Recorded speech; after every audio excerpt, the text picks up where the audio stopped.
اگر میں آج آپ سے ایک ریکویسٹ کروں یا ایک بات کہوں کہ جناب یہ بتائیے کہ آپ مسلمان ہونے کی حیثیت سے اپنی زندگی میں کیا کیا خواہشات رکھتے ہیں؟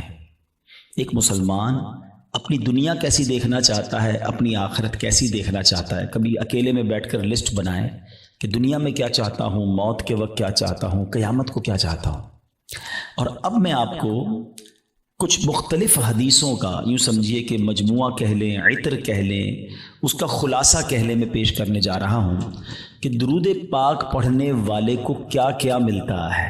علماء بیٹھے ہیں، تقریباً ہر ہی میرے جملے کے پیچھے کوئی حدیث یا کوئی روایت ہوگی، تو آپ کو اندازہ ہو جائے گا کہ یہ کیسا کمال کا وظیفہ ہے۔ میں جو کہتا جاؤں دل خوش ہو تو سبحان اللہ کہتے جائیے گا۔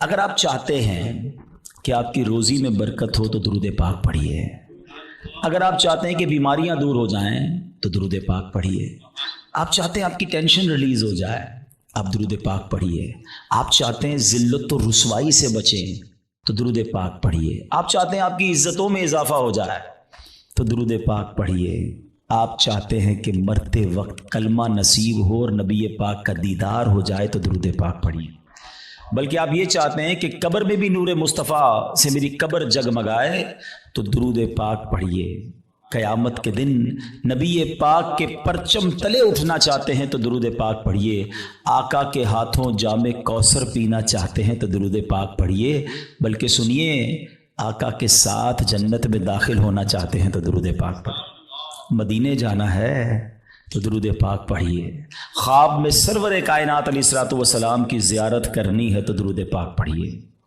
مجھے بتائیے کچھ اور بچ گیا ہے زندگی میں؟ اور کچھ چاہیے ہیں؟ اور کیا چاہیے ہمیں؟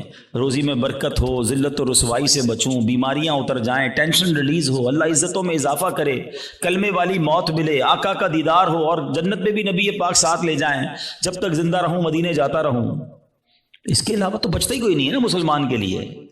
اب ماشاءاللہ علماء بیٹھے ہیں، آپ ان سے پوچھیں کہ یہ ساری فضیلتیں ہیں احادیث میں اور روایات میں درود پاک پڑھنے والے کے لیے موجود ہیں، پھر بھی ہم درود پاک نہیں پڑھتے، پھر بھی ہم اس کو اپنا وظیفہ نہیں بناتے۔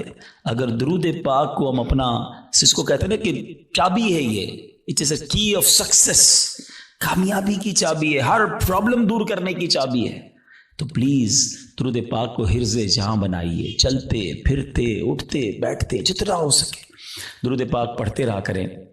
بلکہ وہ شاعر بہت خوبصورت بات لکھتے ہیں کہ ہر درد کی دوا ہے صلی علی محمد، ہر درد کی دوا ہے صلی علی محمد، تعویذ ہر بلا ہے صلی علی محمد۔ تو ہمارا تو کام یہ ہے کہ بس کسی پرابلم میں پڑھتے رہیں انشاءاللہ، بلکہ پرابلم آنی نہیں ہے اگر آپ درود پاک کثرت سے پڑھ رہے ہوں گے۔ میرے پیارے اسلامی بھائیوں، آج جس موضوع پہ میں نے بات کرنی ہے وہ بڑا سینسٹیو اور بڑا اہم ٹاپک ہے۔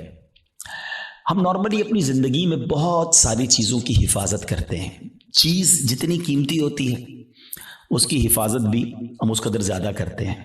نارمل سا موبائل جیب میں ہو تو فکر نہیں ہوتی، قیمتی موبائل ہو تو بندہ ہر تھوڑی دیر بعد ہاتھ لگا رہا ہوتا ہے جیب میں، ہے نا؟ گاڑی قیمتی ہو تو بندہ لاک کر کے، بعض اوقات ڈرائیور کھڑا کر کے آتا ہے، پیسے تھوڑے سے ہوں تو جیب میں رکھتا ہے، زیادہ ہو تو لاکر میں یا بینک میں رکھتا ہے۔ جتنی چیز قیمتی ہوتی چلی جاتی ہے، ہمارا کانشیس لیول بھی، جو ہمارا حفاظت کا ذہن بھی بڑھتا چلا جاتا ہے۔ ہماری زندگی میں ہماری نیکیوں کی، ہمارے اعمال کی کتنی اہمیت ہے، کبھی ریئلائز کیا آپ نے؟ اول تو شیطان ہمیں نیکیاں کرنے نہیں دیتا، وہ چاہتا ہی نہیں ہم نیکیاں کریں، اور اگر کوئی نیکیاں کر لیتا ہے تو پھر اب اگلا وار شیطان کا یہ ہوتا ہے کہ کسی طرح اس کی نیکی برباد کرا دی جائے، اس کی نیکی ڈیلیٹ کروا دی جائے۔ ذرا اس کو ایک میں آپ کو یوں سمجھے کہ صورتحال آپ کے سامنے رکھتا ہوں، جس سے آپ کو یہ بات اور سمجھنے میں آسانی ہو جائے گی، پھر میں اپنے ٹاپک کی طرف آؤں گا۔ کہ ایک شخص تھا اور اس کے یہاں بچی کی ولادت ہوئی۔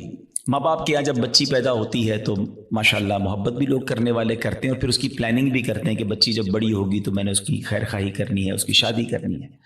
تو اس شخص نے سوچا کہ کیوں نہ میں اپنی بچی کی شادی کے لیے، اس کے اچھے مستقبل کے لیے کچھ پیسے جمع کروں۔ اس نے ایک گھر میں صندوق بنایا اور روزانہ کے، مثال کے طور پہ سمجھاتا ہوں کہ روزانہ کے 100 روپے یا 200 روپے وہ اس صندوق میں ڈالنے لگا. اس نے کہا 20 سال میں تو پتہ نہیں کتنے پیسے ہو جائیں گے، سارے کام آسان ہو جائیں گے. 100 روپے 200 روپے روز ڈالتا تھا. کبھی کبھی جی چاہتا تھا کوئی اچھی چیز خریدے، کوئی باہر کا کھانا کھائے، مگر کہتا نہیں بچی والے پیسے ڈالنے. اپنے دل کو مارتا رہا اور پیسے ڈالتا رہا. 20 ایئرز، 20 سال گزر گئے، صندوق بھر گیا. اس نے سوچا صندوق تو بھر گیا ہوگا. اب بچی بھی بڑی ہو گئی، کہا اب تو اس کی شادی کرنی ہے. اور اب اس والد نے اس باکس کو کھولا، سارے گھر والوں کو جمع کیا کہ آؤ میری 20 سال کی جو جمع پونجی ہے آج اس کو مل کے کاؤنٹ کرتے ہیں، ہزاروں لاکھوں روپے ہوں گے. جیسی صندوق کھولا نا، اس کا دل ہل گیا کہ ہوا یہ تھا کہ صندوق لکڑی کا تھا، اس میں کہیں سے ایک سوراخ ہو چکا تھا، اور اس سوراخ سے دیمک اندر آئی اور اس کی 20 سال کی جو کمائی تھی وہ سارے نوٹ وہ دیمک کھا چکی تھی. مجھے صحیح بتائیں، اپنے آپ کو اس کی جگہ رہ کر سوچیں کہ جس نے 20 سال تک اپنے پیٹ کاٹ کر، اپنی خواہشوں کو مار کر اپنی بچی کے لیے پیسے جمع کیے، اور جب 20 سال بعد اس کو خرچ کرنے کا موقع آیا، اس کو تکلیف کتنی ہوئی ہوگی کہ یار سب ختم، اب میں کہاں سے لاؤں گا. یہ تکلیف یقیناً بہت زیادہ ہے. مگر میں آج جس ٹاپک پر بات کرنا چاہتا ہوں نا، دیکھیں 20 سال بعد بھی کسی سے پیسے تو ادھار لے سکتا ہے نا، دوبارہ کما سکتا ہے، کچھ نہ کچھ سولوشن کر سکتا ہے. مگر اس شخص کی مایوسی اور اس شخص کی تکلیف کا اندازہ کیجئے کہ جو شخص زندگی بھر نمازیں پڑھتا رہا، سردی میں اٹھ کے وضو کر کے نمازیں پڑھتا رہا، رمضان میں روزے رکھتا رہا، حج بھی کیے، زکاتیں بھی دی، بہت بار شیطان نے بہکانے کی کوشش کی، وہ لڑتا رہا شیطان سے کہ نہیں میں نے گناہ نہیں کرنے. اور جب اللہ کی بارگاہ میں قیامت کے دن پیش ہو تو اسے امید ہوگی کہ میرے پاس حج ہیں، عمرے ہیں، نمازیں ہیں، سجدے ہیں، تلاوت ہے، روزے ہیں.